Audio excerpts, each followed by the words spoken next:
Today's video was written by Bruce Benamou. You've probably already heard of a phenomenon called the Streisand effect. It's about trying to prevent people from seeing a picture or reading a post, but in doing so, actually drawing much more attention to that picture or post. This effect gets its name from a well-known story. Ken Adelman has a hobby of taking aerial photographs of Californian villas. Among the more than 12,000 pictures he had taken and posted on his website, one was of Barbra Streisand's villa. The singer then tried to have the photo removed through legal means, which caught the attention of the press, resulting in articles and leading to the famous Streisand effect. Everyone wanted to see the famous photo she wanted to have removed, and more than 400,000 people visited the photographer's website. The story I'm going to tell you today isn't about the Streisand effect, or at least not directly.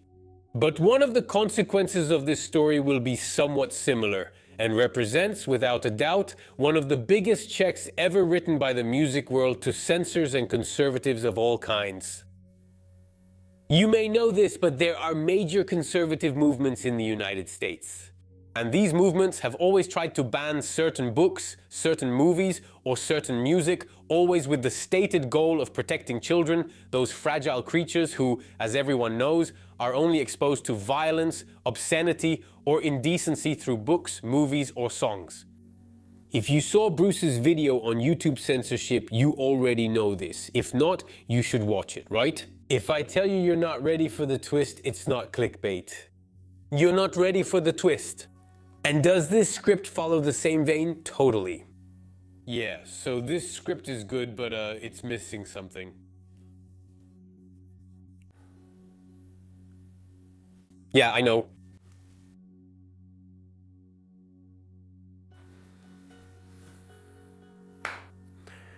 There, that's better.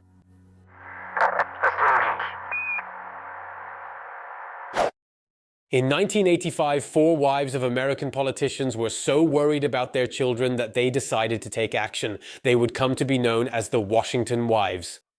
They are worried because more and more songs are spreading violent messages related to drugs, sexuality, and so on. Together, these women would form a committee, the Parent Music Resource Center, or PMRC, with the goal of imposing a kind of parental control on the music industry. These 4 women are Suzanne Baker, the wife of Treasury Secretary James Baker, the American equivalent of the Minister of Economy and Finance; Sally Nevis, the wife of the former president of the Washington City Council; Pam Waugh, the only one of the 4 who is not the wife of a politician, but of a real estate agent. And finally, the one who will interest us the most today, Tipper Gore, wife of then-Senator and future Vice President of the United States, Al Gore. You remember Al Gore, the one who lost to George W. Bush, the one who gave a series of lectures on climate change? Well, his wife. Like absolutely all associations, groups, committees, or lobbies in the United States, the PMRC needs money to exist. Luckily, the committee founders will benefit from 2 major advantages. First, through their husbands, they know many influential people. Second, the cause they champion interests many of those people. Thus, the PMRC will be largely funded by the owner of Coors Beer, Joseph Coors, who is a longtime supporter of Ronald Reagan's campaign, as well as by Mike Love, the singer of the Beach Boys, who also believes that the music industry is going downhill.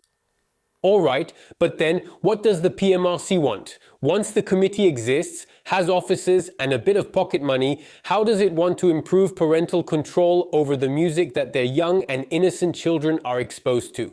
First of all, the PMRC would like there to be a rating system for musical works, just like there is a rating system for movies. In the USA, a movie can be rated G for general audiences, PG also for general audiences, but be careful, there might be words or images that could shock younger viewers. PG-13, which means about the same thing, but it clearly indicates that the movie is inappropriate for those under 13. R, which means that a minor cannot watch the movie without being accompanied by a parent or guardian, and finally NC-17 for movies reserved exclusively for adults.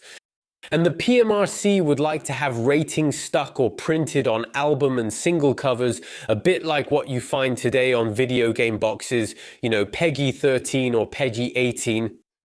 And you might think that after all, such a request isn't completely unreasonable. If an album talks explicitly about sex, why not put a 10+ label on it, or, I don't know, explicit lyrics, for example? But of course, the PMRC doesn't stop there.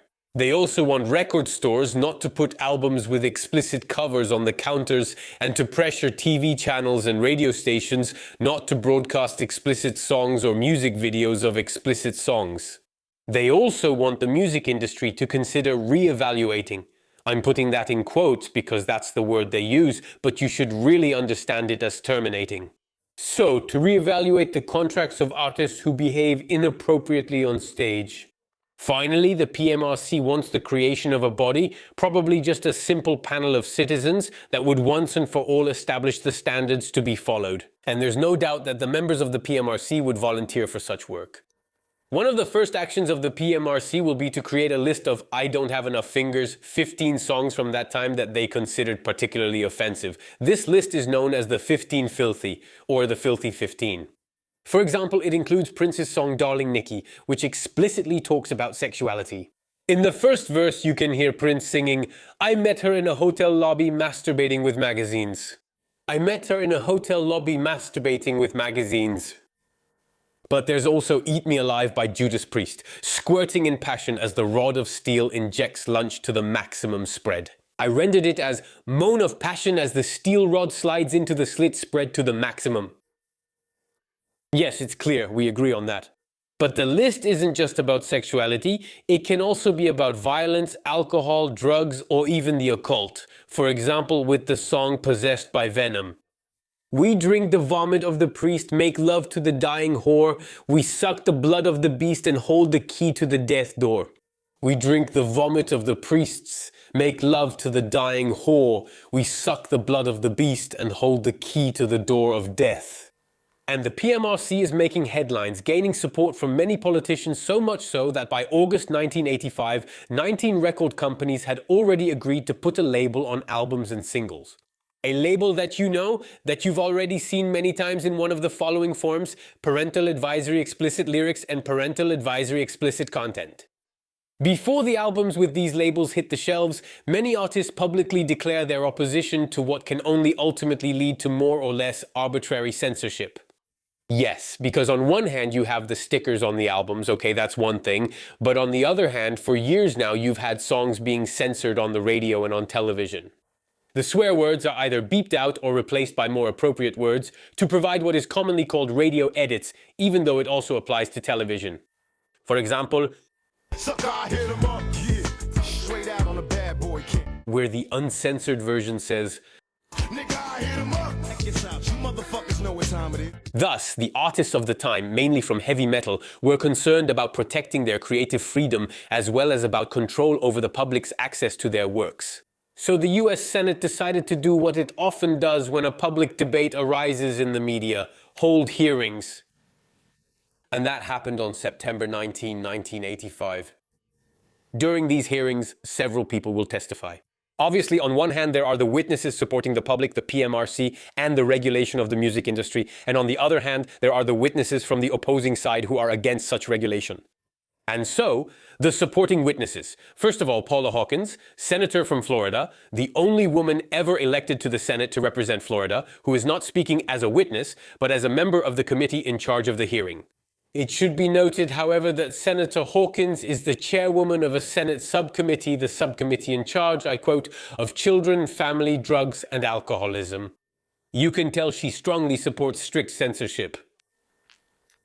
In any case, here is what she says. As Senator Gore said, yes, I didn't tell you, Tipper Gore, Al Gore's wife, she founded the PMRC. And guess what? Her husband, Al Gore, is part of the Senate committee in charge of these hearings. That's convenient, right? Actually, it will backfire on him several times, you'll see. Let's continue. As Senator Al Gore eloquently said, it's been more than 30 years since Elvis first did his hip shake on Ed Sullivan. A lot has changed since the seemingly innocent days of Elvis. Well, it's funny when you know that back in Elvis's time, conservatives were crying scandal and telling anyone who would listen that rock was the devil's creation. Suggestions and innuendos have given way to explicit descriptions of violent sexual acts, drug use, or dabbling in the occult. And flirtations with the occult. Then she will successively present several album covers. The single by Wasp, Animal, Fuck Like a Beast. The album Pyromania by Def Leppard. The album Wow by Wendy O. Williams. I won't cover the entire audition, it lasts several hours. The full video is linked in the description. But let's just note that she's also going to talk about 2 music videos, especially the video for the Twisted Sisters song, We're Not Gonna Take It.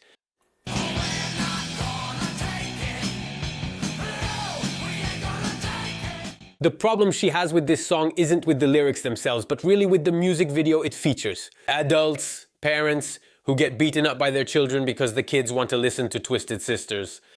The dad goes through the window, gets hit in the face with a door 10 times in a row, and of course Senator Hawkins laments the fact that these videos are broadcast on television, especially on national public channels.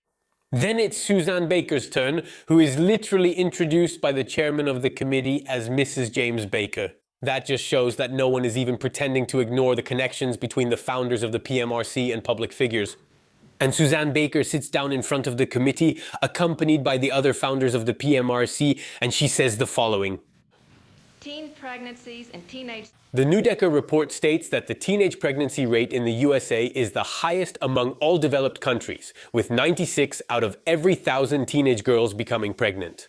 Furthermore, the number of rapes has increased by 7 in the latest statistics, and the suicide rate among 16 to 24-year-olds has tripled over the past 30 years, while the rate among adults has remained stable. In the last 3 decades, the adult level has remained the same.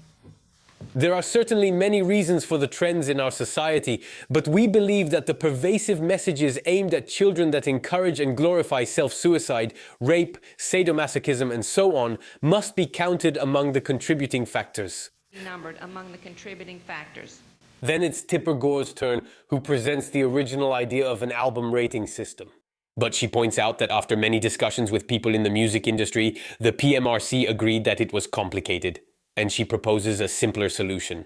A single label to warn parents about potentially explicit or violent content on records. I'm speeding up now because the next part will be juicy, but as for the people backing the PMRC, there will still be some questions. There are people, including Dr. Joe Stucci, a university music professor, who testifies that music can influence behavior, and that heavy metal is different from the rock and roll of previous decades, because back then it was church music, and now one of the central elements is hatred. The committee then moves on to the witnesses who oppose the PMRC, starting with Frank Zappa. But before talking about his testimony, a few words about Frank Zappa, because if you don't know who he is, you're going to miss out on quite a lot. And to talk about him, I'm going to hand things over to another guitarist named Frank. You probably know him for his mathematics channel Matador, but he's also an accomplished guitarist. Because a person isn't necessarily just one thing. For example, Jan from the channel 12x7 isn't just vulgar. He's also a bit dumb. Wait, what's with that jab? Bruce wrote the script, so blame him. Yeah, Bruce. Bruce? Ha! Ha! Ha! Alright, I see. Yeah, okay, so I'll start again. A person is not just one thing. For example, Seb from the channel Vous savez le droit is not just a lawyer. He's also very old. No, but wait, I can't read it like that. There's Bruce throwing shade at a bunch of people. It has nothing to do with the video. Okay, wait, I'm skipping ahead.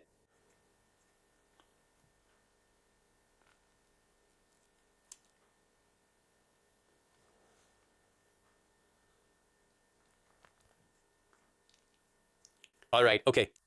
Frank, yeah. Can you give us a little overview about Frank Zappa, please? Yes. Of course. So, Frank Zappa is quite an unusual figure in the history of music. You know, first of all, he's a pretty complete artist. He's a writer, composer, director, illustrator. He dabbles in a bit of everything, almost always self-taught, like me. Except that my name isn't Zappa. That being said, he is mostly famous for his musical compositions, right? He is steeped in classical and rhythm and blues influences. He plays many instruments but favors the guitar and will compose around 60 albums that are quite difficult to categorize. For some it's rock, for others it's jazz, for still others it's musique concrète. But for most fans above all, it's Frank Zappa. You should know that after his death in 1993, his relatives continued to release the records he had already recorded. Which means that in the end, there are actually about 120 albums labeled Frank Zappa. He is appreciated by critics as much as by the public and has influenced a huge number of musical artists. But I imagine that what you want me to talk about first, Arnaud, is the ongoing fight that Frank Zappa led to defend freedom of expression, education free from any religious influence, and of course his fight against censorship. There you go, we're back on track with our Senate hearing. So Frank Zappa is called to testify. He arrives in a suit and tie, his hair neatly combed and his mustache well trimmed. He is ready to project a serious image in a serious setting. And Frank has prepared a 5-page statement that he plans to summarize during this hearing.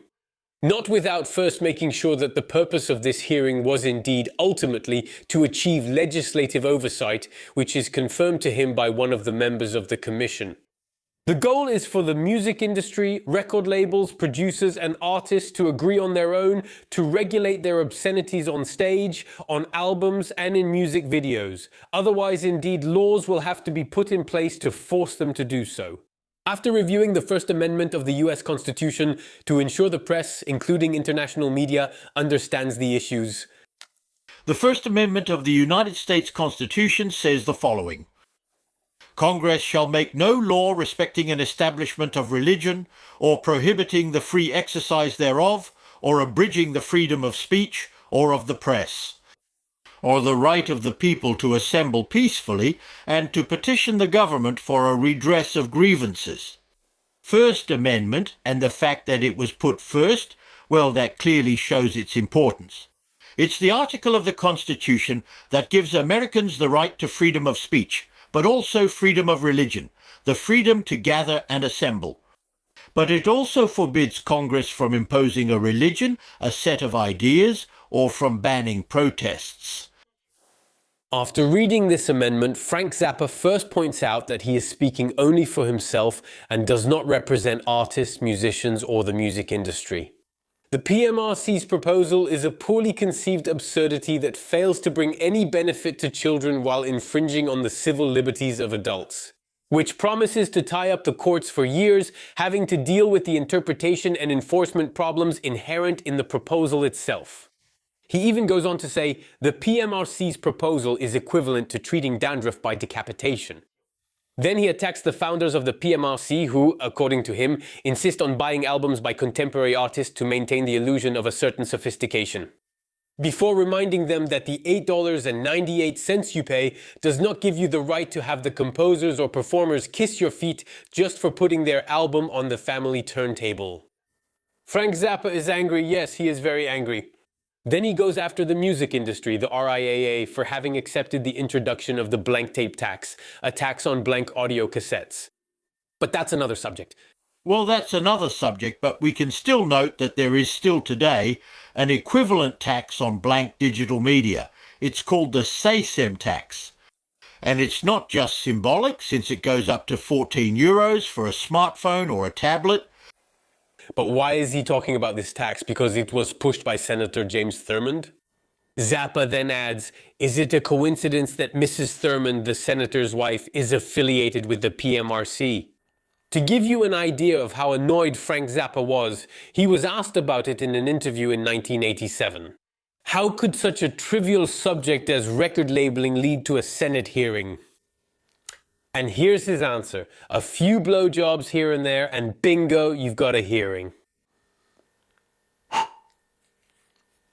That's not in the original script. But anyway, let's get back to the hearing. Zappa continues, is it normal for the husband of one of the founders of the PMRC to sit on a committee related to the blank tape tax or to the lobbying of his wife's organization? Can we talk about impartiality in this case? This committee contains at least 3, to my knowledge, Senators Danforth, Packwood, and Gore. But they seem to think there's no conflict of interest. If you want children to appreciate car music other than by listening to Sugar Walls... Sugar Walls is a song by Sheena Easton, which is one of the 15 songs listed as dirty by the PMRC. A song that talks about how she has a good time when her man spends time between her sugar walls. You see? The sugar walls. The sugar walls. The sugar walls. Well, yes, that's what she's talking about. If you want kids to appreciate music in a way other than listening to Sugar Walls, support music programs in schools. They're much less expensive than sports facilities. Your children deserve to know there's more than just pop music. Establishing a rating system, whether voluntary or not, for musical works opens the door to an endless parade of moral quality control programs based on certain things that Christians don't like. What will happen if the wives of the next politicians in Washington ask for a big yellow J to be imposed on albums composed or performed by Jews to prevent children from being exposed to a secret Zionist doctrine? So, if you think we've already hit Godwin's law, just stick around a little longer. I'll skip the rest of the interview, okay? But you'll find in the description not only the video of the entire hearing, but also the transcript. Alright, so once Zappa spoke out, how did the members of the commission react? First, there's Gore, who responds calmly. And get ready, it's a real peace speech. The war politician. Allow me to start by saying that although I disagree with some of your statements, current or past, I have long been a fan of your music. I respect you greatly as a truly original and incredibly talented artist. Musician. When a politician approaches like that, you know something big is coming next. Gore wonders why his statements sometimes lack a consistent tone. Does he consider the protection of children to be a real issue, or does he think it's a bit of an absurd topic and Frank Zappa couldn't be any clearer? First, I think it's an issue that concerns parents and not the government. I agree with you on that. It doesn't seem like it. Given the PMRC's communication that flooded the media, it looks like there's a special plan that reeks of legislation and a secret political agenda. I have 4 children and I want them to grow up in a country where they can think what they want to think and be who they want to be, not what someone's wife tells them to think or be. I don't want that. And I don't think you do either. Okay, but now you're on another subject. So, the thing with this commission was to say that any possible legislation on the subject was not on the agenda. So talking about such legislation is off topic. Convenient, huh? It's like wanting to clear a forest to build a highway, and when people discuss whether or not to do it, they're only allowed to talk about the trees and not the highway. The highway itself is off topic. Frank Zappa then warns about the risk of escalation. For example, the fact that at that time, already, the mayor of San Antonio, Texas, had set up a rating system for rock concerts to censor bands that weren't clean enough. And this despite the local prosecutor who said it was probably unconstitutional. In short, Frank Zappa scores some points, but it's clearly not enough to make any real changes. He notably suggests an alternative, printing the album lyrics on a sheet on the back of the album. Besides the problem this poses for cassettes, which are maybe more common than vinyl records, it also costs money, because you have to print these lyrics, and moreover, the copyright for the lyrics is held by the publishing houses, who also have their say, and so on.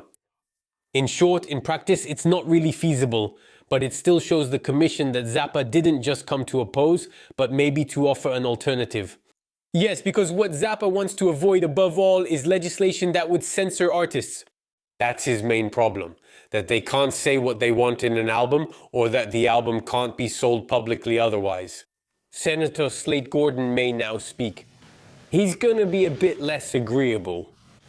Mr. Zappa, Unlike my colleague, the senator from Tennessee, I found your statement crude, incredibly and insensitively insulting to those who came before you. So here, he's talking about the women from the PMRC. And I would say that you would give a bad reputation to the First Amendment of the Constitution if I thought you had the slightest understanding of it, which I don't think you do. No more than I think you understand the difference between a public action and a private action. You're right, you just destroyed the case you thought you had. Thank you, Mr. President. certainly destroyed any case you might otherwise have had. Zappa doesn't want to give in that easily, so he replies, "Is this a private action?" But what Zappa doesn't know is that a Senate hearing isn't a debate. Senator Gordon spoke, and we move to the next item. The next witness to be heard is John Denver. Frank, a few words about John Denver. John Denver is a legend of music in the USA. His thing is folk and country. Clearly in Europe we might have missed him, but there's a Denver song that you all know, even if you don't know where it's from, even if you don't know what it's called. Country Roads. Take me home. The place I belong. This song was composed by John Denver in 1971. And so, when John Denver arrives, everyone is basically convinced that he will agree with the PMRC. After all, he still has the image of a nice, clean-cut guy who certainly wouldn't want American children to be exposed to violence or obscenities in songs. You're not ready. John Denver arrives alone without a lawyer, smiling, apologizing for his delay caused by another engagement in Congress. Everyone is smiling. Obviously, everything is going to go very well from now on. Radio Canada, John Denver begins his statement. It is an honor and a privilege to stand before you today in a free society, to speak freely, not only before the leaders of our beautiful country, but also before the press and all the people who are listening to us. I am here to talk about the possible rating system in the music industry, about marking albums that contain violent or sexual content, as well as references to drugs, alcohol, or the occult in their lyrics. This hearing is intended to determine whether the government should intervene to impose such practices or not. To enforce this practice.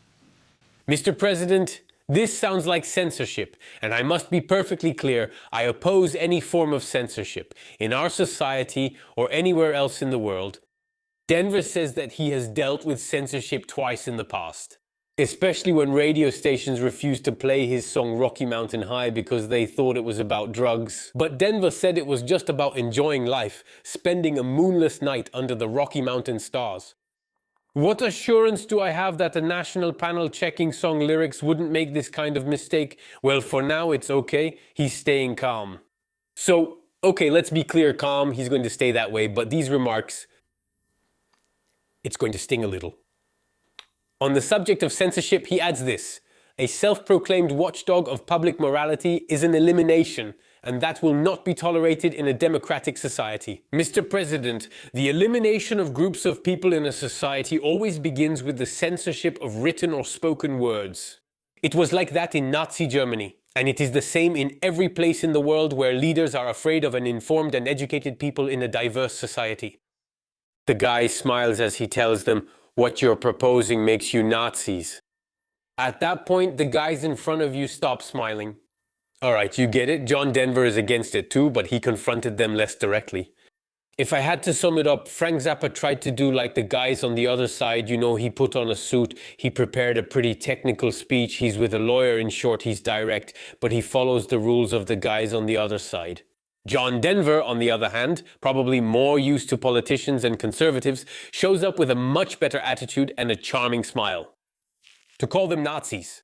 But up until now, there hasn't really been anyone who confronted them in a clear, brutal rock and roll way, really. And for your information, the reason why Denver was late and actually why he leaves the audition quite abruptly is because he had to be interviewed by NASA since he was trying to get a spot on board the Challenger shuttle. But well, that's another story.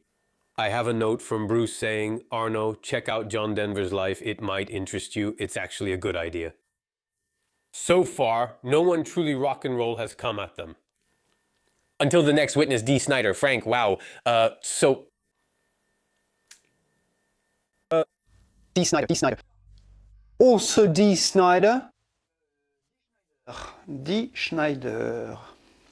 A problem ba. What? Okay. Let's put it this way. Normally, if you make a top 100 list of the most influential musical artists of the 20th century, Frank Zappa will be in it. For some, he'll be in the top 3, for others, he'll be 78th, but he'll be in it. But here... with John Denver, it's a bit different. But in the US, it would be a bit like Francis Cabrel, you see. Even if you don't really like what he does, or you don't know his work, you still know that he's famous and that he made an impact on music. And what about Snider then? Well, Dee Snider is the singer of the band Twisted Sister. That's it. It's a glam rock band. They had 2 songs that did really well, but basically, well, that's it. So they have their fan community, of course, but from a historical point of view, they're really a minor band. It's basically a random one here. Well, yeah. By the way, what's he even doing here? I mean, if I may say so. Dee Snider is here because the PMRC highlighted the music video for the Twisted Sister song We're Not Gonna Take It, which everyone has heard at least once. We're not gonna take it. We ain't gonna take it. The particular thing about this video, at least according to the members of the PMRC, is that it shows kids who want to listen to rock and rebel against their parents, but in a violent way. Very violent. Actually, it's even burlesque. It's something you'll also find in the video for their other big hit, I Wanna Rock. The sort of Roadrunner and Wile E. Coyote vibe in the way adults get outsmarted by the kids. And so Dee Snider also testifies before the US Senate. Yes, and he's not going to pretend. No suit and tie, no trimmed and styled hair. He shows up with long loose hair, sunglasses, a sleeveless denim jacket, and a metal t-shirt. The message he's sending is perfectly clear even before he sits down. I don't have to be ashamed of who I am or what I do. On the other side, at the audition, the smiles are obvious, right? They're going to eat him alive. For them, the guy is already ridiculous even before he opens his mouth. No, no, no. Not yet. I don't know if it's morning or afternoon, so I'll say both good morning and good afternoon. The senators are off to a good start. Before I talk about the topic I'm here for, allow me to say a few words about myself. I'm 30 years old, I'm married, I have a 3-year-old child. I was raised in the Christian tradition, a tradition I still adhere to today. I don't smoke, I don't drink, and I don't use any drugs. I write and play in a rock band called Twisted Sisters, which is classified as heavy metal, and I'm proud to say that the songs I write are in line with the aforementioned traditions. Yes, you'll see, the guy speaks well. He doesn't have much time, so he'll get right to the point, and so will we. Since I'm the only person appearing before you today who has been explicitly targeted by the so-called PMRC leader, I'd like to speak personally and show you how the concept of interpreting lyrics and making value judgments is biased. Thank you. Are you ready? Basically, Dee Snider is going to address 3 direct accusations made against his songs. The first one is about a song called Under the Blade, an attack in an article written by Tipper Gore and printed full page in a newspaper back home on Long Island, and in which Mrs. Gore says that the lyrics of the song Under the Blade encourage bondage, sadomasochism, and rape. Masochism, bondage, and rape. In the article, Tipper Gore quotes 2 lines from the second verse and misquotes a line from the chorus. In reality, according to Snider, the song was inspired by the fact that one of the band members had undergone surgery. And so this song expressed what you feel during, well, surgery. As the author of the song Under the Blade, I can categorically state that the only bandages, sadomasochism, and rape are in Mrs. Gore's head. Wow, that one is epic. Then, the second attack concerns the video clip We're Not Gonna Take It. We're not gonna take it. And Snider explains what I already told you. Beep the coyote. In particular, he clearly says that every time we see an adult get hurt, for example going through a window, well, we see them later in the clip healthy and in good shape, which shows that nothing serious actually happens in the clip. The problem is that the PMRC said his song was violent, especially its lyrics. Well, actually, no. This song has no violent lyrics. Third attack. Once again, Mrs. Gore is after Twisted Sisters since she talks about a band t-shirt she supposedly saw a child wearing. And here, he quotes her. I quote, "I recognize that this is only a small percentage of music, thank God, but it's becoming more and more mainstream. And today you see children wearing t-shirts showing the members of Twisted Sisters and a woman handcuffed with her legs spread." End of quote. This is simply a lie and it's shameful. Not only have we never produced t-shirts like that, but we also make sure to always stay away from any form of sexism in our products, our concerts, and our personal lives. Moreover, we have always promoted the idea that rock should treat men and women equally. Such an accusation is as irresponsible as it is slanderous, and I challenge Mrs. Gore to present such a t-shirt to support her claims. I'm tired of hearing young people stop me in the street and tell me they're no longer allowed to listen to our songs because of the information their parents get from the PMRC through television and the media. He continues, "These 3 accusations are false, and they're the only ones I've been made aware of. Who knows how many other lies have been told about me and my band?" Been said about me or my band. There is one subject on which I agree with the PMRC and the PTA. So the PTA is basically the Parent-Teacher Association in the USA. Well, so Bruce didn't put this in the script, but there's a song I really like by Jeannie C. Riley, Harper Valley PTA, the Parent-Teacher Association of Harper Valley. So, side note, yes, I have the right. Harper Valley PTA is a song that came out in 1968. And basically, it's the story of a widow, so a single mother, who receives a letter from the Parent-Teacher Association saying that, honestly, she comes to pick up her daughter after school wearing a skirt that's way too short. And she's already been seen the height of indecency in a bar. And so, well, she needs to make an effort when she comes to pick up her daughter after school. She attends the PTA meeting and puts everyone in their place. Do you know that Mr. Taylor asked me out 7 times and his wife uses a lot of ice when he's not around? By the way, yes, I have the right. The very old American refrigerators used a block of ice to keep things cold, you know, like big coolers, so the ice had to be delivered regularly. Here, it's implied that the delivery man makes visits a little too often when the husband isn't around. And Mr. Baker, can you tell us why your secretary had to leave town? Shouldn't we tell Widow Jones to close her curtains a bit more when she's at home? As for Mr. Harper, he's late because he went bar hopping and now he's hungover. Mrs. Thompson already smells like gin this early, and you dare say, you bunch of filthy hypocrites, that my behavior is inappropriate. I really like this song because I like country music and I hate hypocrisy. And even though American society is endlessly hypocritical, some people are aware of it and aren't afraid to call it out. And I can't be the only one, because what I just showed you are scenes from the movie that came out in '78 after the song's success, with Barbara Eden in the lead role. Let's return to Bruce's script and end the digression. So, we'd left off with Dee Snider's testimony. There is one subject on which I agree with the PMRC and the PTA, namely that it is the responsibility of parents to watch over what their children hear or read. Yes, it is totally our responsibility, my wife's and mine, for our child, and we should thank the PMRC for reminding us that no one should take the place of parents on this subject, and that's exactly where the PMRC's role ends. After Dee Snider's statement, we hear applause in the room, immediately interrupted by the chairman of the session. Then come the questions. Obviously, everyone is waiting for Al Gore's reaction because his wife has very clearly been singled out as the irresponsible person responsible for this whole story. First, Senator Dan Danforth asks his questions. Mr. Snider, if ever a song talked about incest, not one of your songs of course, but a song that talked about incest, would you say that parents should know about it, or that it's a matter only between the record seller and the record buyer? Snider answers, well, as I said, it's the responsibility of the parents. But then the senator firmly replies, how could the parents know? Haha, I got you good, you fool.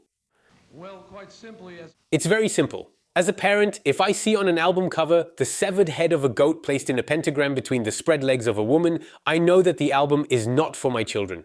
If on the back of the album I see that the title of a song is This Kid Can't Make You Come, I know that the content of this song is sexual and not for my children. If the album passes the first 2 tests, I can listen to the whole thing. Most record stores won't stop you from listening before buying. This is what we call in the tennis world. Just a reminder, Bruce wrote this episode, so I'm not responsible if no one in tennis actually calls it that. Okay, so that's what we call in the tennis world a Czechoslovakian reverse topspin. Yeah, well, I have a note from Bruce addressed to me that says I don't know anything about tennis. Figure it out if the previous sentence doesn't make any sense. Anyway, I think he meant that Snider's answer was a winning return, as we say in soccer. It's still Bruce who wrote that, right? As we say in badminton, in pétanque, in figure skating. Damn, Bruce. Seriously. So then it's Al Gore's turn, and before he could even open his mouth, excuse me, are you going to tell me you're also a fan of my music? No, I'm touches. Touche. Damn it. Alright, I'll do it my way. Excuse me, are you going to tell me you're also a fan of my music? Mr. Snider.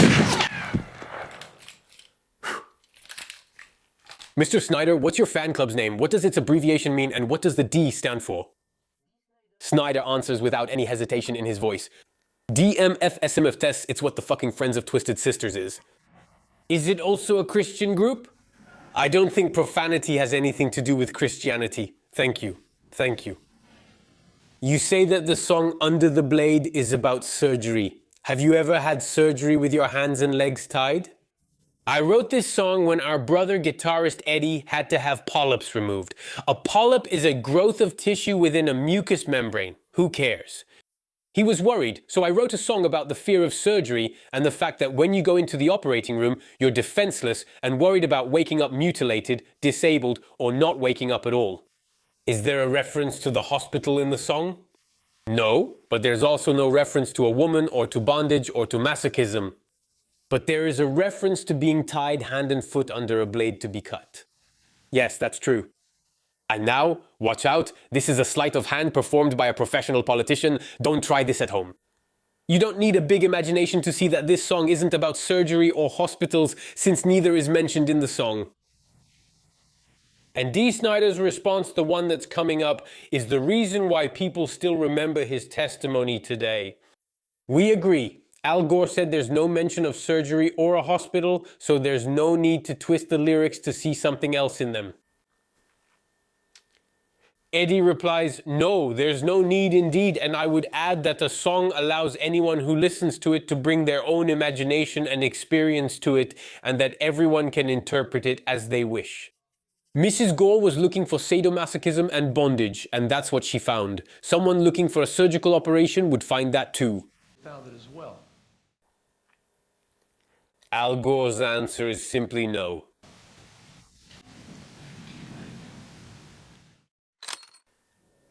No, wait.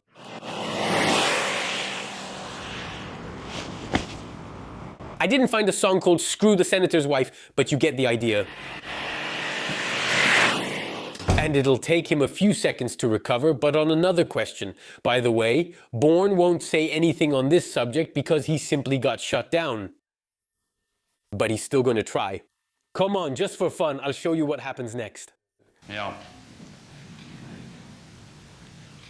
Why do you think you make so many songs that talk about bondage and sadomasochism? These new songs. I can't speak for other artists. I'm only here to defend myself. Well, let's be honest. D. Snider is going to take a few hits. The senators across from him aren't beginners, and they know how to look like they're winning on camera. I'm not going into more detail about this hearing. It's available in full on YouTube, and I'll share the link in the description. So, it's fully available on YouTube except for the clips of the songs and music videos shown to the committee, because those parts were obviously claimed by the rights holders on YouTube in complete disregard for freedom of information laws. Especially in the United States. What happened after these hearings? I don't think you'll be surprised to learn that it was purely cosmetic. The decisions had already been made with the RIAA, the recording industry, to put one of the following warning labels on the relevant albums: parental advisory explicit lyrics or parental advisory explicit content. John Denver and he alone had warned that putting this label would have the opposite effect of what the PMRC hoped for, namely that it would boost sales, and he was right. That brings us back to the Streisand effect, though it wasn't called that then. It almost became a bit embarrassing later on to release an album that didn't have this label. By the way, in France it's not mandatory, but in general record companies still leave it on. I'll add a little funny anecdote. These labels were put on in the American way, meaning only to avoid possible lawsuits from parents or parent associations. For example, the album Jazz from Hell by Frank Zappa, which is a completely instrumental album with no lyrics at all, got stuck with this label just because the album title contains the word hell. You get the idea. If you add to that the fact that on radio and television in the USA, there's no way you'll hear obscenities or swear words, you'll understand that music in the USA, well yeah, is pretty censored. In Europe, a single marked radio edit means it's a shorter version of a song. In the USA, it means a version guaranteed to have no swear words that could traumatize teenagers who, fortunately and thanks to the PMRC, don't know any bad words. By the way, I'll point you to Bruce's video on censorship, link in the description. It's a masterclass like there's only one per century on the platform, and actually, Bruce's entire channel, Why Penser, is a channel without which happiness doesn't exist. Bruce, damn. Another funny thing is that once the label was stuck on, it actually gave even more freedom to the artists, especially to make fun of the PMRC or Tipper Gore. For example, in the song Freedom of Speech, Ice-T really pushes it by talking about Tipper Gore like this. Yo, Tip, what's the matter? You ain't getting no dick, you. So Tip, what's the problem? Are you not getting any dick? We're not just bordering on sexism anymore, we're right in the middle of it. Similarly, when Aerosmith received a Grammy Award for their album Janie's Got a Gun in 1991, Steven Tyler, the band's singer, thanked Tipper Gore as well as Senator Jesse Helms for making sure that if an album contains a few swear words, it's guaranteed to sell a few million extra copies. In his song White America, Eminem directly mentions Tipper Gore and Mrs. Cheney, the wife of Dick Cheney.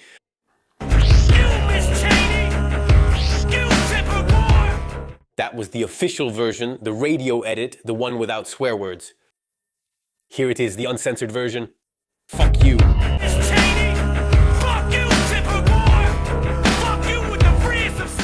I like the next sentence because it has everything. It's, screw you with all the freedom of speech that the divided states of embarrassment allow me to have. Screw you, haha, I'm kidding, America, you know I love you. That's genius. In the world of accordionists, we have Damn, Bruce Bonn, and otherwise the very first album to get this label was the album banned in the USA by the group 2 Live Crew in 1990. Well, a bit like Twisted Sisters, apart from their fan community, they're only known for this controversy. And for your information, Dee Snider is still married to his wife from back then. Al Gore, however, no longer is.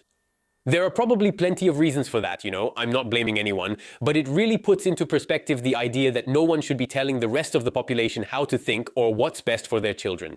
Yeah, so he didn't put that in the script, but apparently they divorced after 40 years of marriage because Al Gore went and fooled around with the producer of his film about global warming. So roll your eyes, and there's no sadomasochistic innuendo here. Be astronomical, still no sadomasochistic innuendo, and see you next time. And now, well, no, still not. So, a polyp? A polyp is a growth of tissue within a mucous membrane, and wait. No. She's talking about her pussy. I don't like the word pussy. That's honestly a word I never say in videos. I don't say that word in my videos.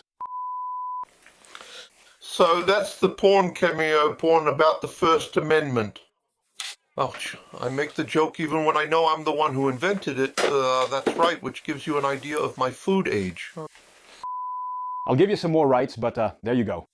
I don't like the word pussy. I think it's really not a nice word to use in videos. So, yes, she's talking about her pussy. Well, she's talking about her pussy. There you go. I hope you'll cut that out, huh? That you won't leave that word in completely. Alright, I'll try to do it for you. All in one go, you'll have to excuse the setup being a bit messy, okay? She's obviously talking about her pussy.